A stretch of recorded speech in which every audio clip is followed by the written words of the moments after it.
guess what? The Punisher got canceled, and I don't know. This is not surprising to me, and probably not surprising to many of you out there, especially if you watched season 2 of The Punisher. I actually couldn't even finish it. Didn't get through it because it just got too boring.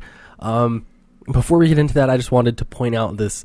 I'm going to link this in the description below, but this was from geeksandgamers.com. This was written by Brett Stevens.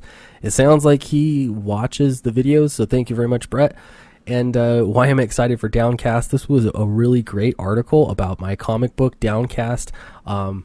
It's really cool to see it get conveyed, like the message of what the book's about and why I feel like it's important for comics to get young readers into comics, which is something that we're desperately missing. Anyway, so it was just really cool to see that. If you're interested in reading about this, check it out. I can tell you that I noticed a bump in sales on the Indiegogo because of this campaign. A bump in sales in the campaign because of the article, excuse me. And so here's what we're jumping into. John Bernthal, I always say, I have a problem with names in case you hadn't wondered, but the Punisher, John, the Punisher, it got canceled, and he said you got to be grateful for what you got. This is basically his response to getting the axe from Netflix, and I don't think it was anything that he did wrong. I think it had far more to do with the writers, whoever was in charge of the general story and all that kind of stuff.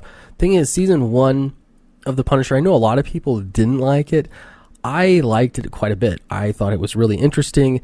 It was kind of a nice, like, slow burn, and then there was some awesome payoff, and I really enjoyed it. Season 2, however, was nothing close. I gotta wonder if that's because season 1 definitely had some, I guess, conservative values that were being promoted, or not even necessarily promoted, they were just being shown, like some conservative points of view, especially when it came to gun control. And I know that ruffled a lot of feathers. A lot of people did not like that. So while the cancellation happened back in February, that's not new. This is the first time that we heard from John Bernthal on his thoughts on it. He said, you got to be grateful for what you got. The way this business is, you fall in love with something and they take it from you.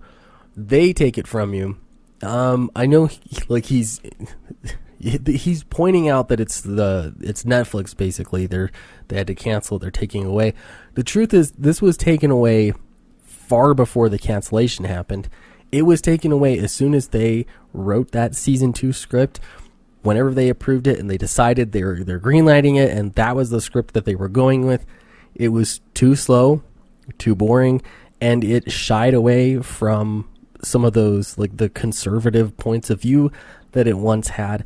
Not that you need to have conservative points of view. I just think that it was weak on following through on its, perspective. And I actually had this discussion with Chuck Dixon on writing, and he actually is he leans conservative, I guess, from my understanding from talking to him. He's an individualist. And when he wrote Batman, he was fully in on the understanding that Batman did not like guns. That was part of his character.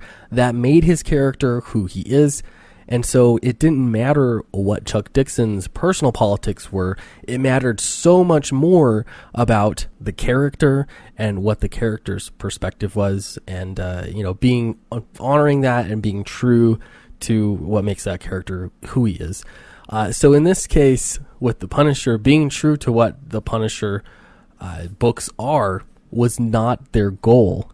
It almost seemed like it was an apology. They were backing out from some of their initial stances from the season 1, and that irritated a lot of people. Not to mention, did I say this before? It was boring. Didn't even finish it yet because I just couldn't. All right, so John continues, but you know what I mean. So it's just the nature of it. It's the cycle of it. It sucks, but what can you do? I think that's right. I think in this business, you got to be careful for what you got, or grateful for what you got, that you had the opportunity to do it. You had an opportunity to work with people you love and respect, and you got to kind of leave it at that. Sure, as the actor, yep, there's nothing you can do about it. All right, so here's, I think, the more interesting part, the more telling part is right here. A lot of these decisions about what goes on out there, what goes out there, those decisions happen in rooms that we're definitely not invited to. Laughs. And the cool thing about that, the way stuff is now, it's not going anywhere. It's right here on Netflix. It's there forever. Yeah, so those decisions behind closed doors in other rooms, they don't only have to do with canceling things. And I know, like, Netflix is right now, they're in some trouble. They're in financial trouble. And so they've got to make some tough decisions. But when you have series that you've already determined are going to fail, it's no surprise that they fail. Like, you've already set it up to fail. All right, he says, Marvel television head Jeff Loeb previously told EU the television studio will always be beholden to our networks, a statement later backed by Netflix chief content officer Ted Sarandos, who told the Insider Netflix Marvel shows are for us to cancel. Okay, so that's apparently where this all came from. All right, so a lot of this is kind of, it's a lot about John's perspective and the actor, and, you got to roll with the punches, whatever, that kind of stuff. He says, I really only worry about the things I can control. That's right, he can't control it because this is far bigger. It's unfortunate, though, that from a story level, if they're going to be investing time making a story that, they're going to go the same direction as what worked previously. The thing is, even these companies are afraid of backlash when they get it.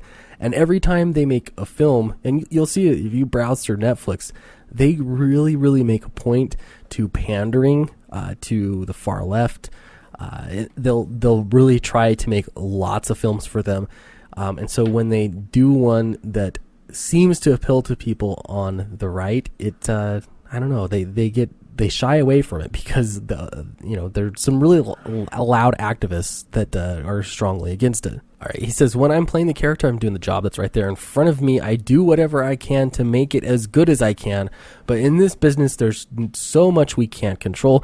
Whatever is happening with these shows, these decisions are being made in rooms I'm not invited to, and I'm okay with that. They quoted him saying the same thing twice. That's how you know they want to make the article bigger. So that's basically it.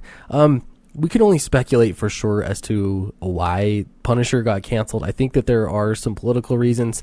I also definitely think there are some money reasons. That can't be ignored. There's going to be more. Are there any left over? I'm really disappointed that Daredevil got canceled because Daredevil season 3 was actually really great. I loved it. In fact, all 3 seasons I enjoyed. Season 2 was probably the weakest, but even having said that, I still enjoyed it. So what's next? What is going to be happening for Marvel Television and Netflix? I'd love to know what your thoughts are in the comment section below. And if you're interested in something that's not slated for cancellation, check out Downcast. This is my comic. Been working really, really hard on it, and look how close we are to $20,000. That is an important stretch goal. So if you're interested in blue-collar teens that use the power of gravity to fight against a corrupt city to save their father's life, check out Downcast. You can read the first 5 pages, and if you like it, that's probably a great sign that you should back it. So thank you very much. I'll see you next time.